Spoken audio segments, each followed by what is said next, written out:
गणेश चतुर्थी की शुरुआत भाग 3। महाभारत के लेखक गणेश। गणेश जी के प्रथम पूज्य होने के बाद उनकी महिमा चारों ओर फैल गई। देवता, ऋषिमुनि और मनुष्य सभी उनके चरणों में श्रद्धा अर्पित करने लगे। उसी समय की बात है जब महर्षि वेदव्यास ने निर्णय लिया कि वे इतिहास का सबसे महान ग्रंथ महाभारत रचेंगे। उन्होंने सोचा, इस ग्रंथ में वेदों का सार, धर्म का रहस्य और जीवन का मार्गदर्शन होगा, लेकिन इसे लिखने वाला कोई असाधारण चाहिए। वेदव्यास ने तपस्या करके भगवान गणेश का आह्वान किया। गणपति बप्पा उनके सामने प्रकट हुए। वेदव्यास ने हाथ जोड़कर कहा, गणेश जी, मैं एक महान ग्रंथ की रचना करना चाहता हूँ।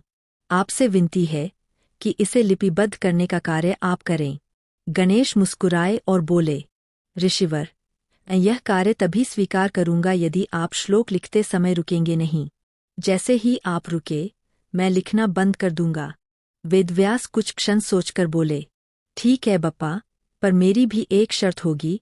आप जब भी लिखेंगे, हर श्लोक का अर्थ समझकर ही लिखेंगे। गणेश जी ने सहमति जताई और इस प्रकार महाभारत लेखन का शुभारंभ हुआ।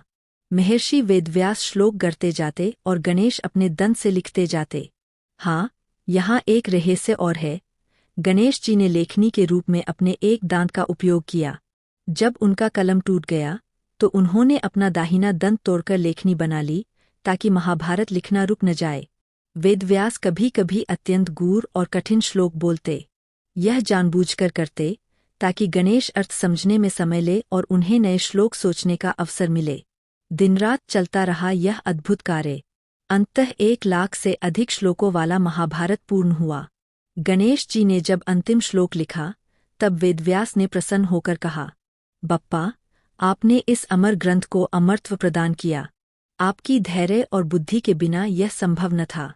अब से लोग आपको विद्या का देवता भी कहेंगे। उस दिन से गणेश जी केवल विघ्नहर्ता ही नहीं, बल्कि ज्ञान और बुद्धि के देवता भी माने जाने लगे। यही कारण है कि गणेश चतुर्थी पर विद्यार्थी और विद्वान विशेष रूप से बप्पा की पूजा करते हैं, ताकि उनके जीवन में अज्ञान का अंधकार दूर हो और ज्ञान का प्रकाश फैले। अगला भाग जल्द ही आएगा।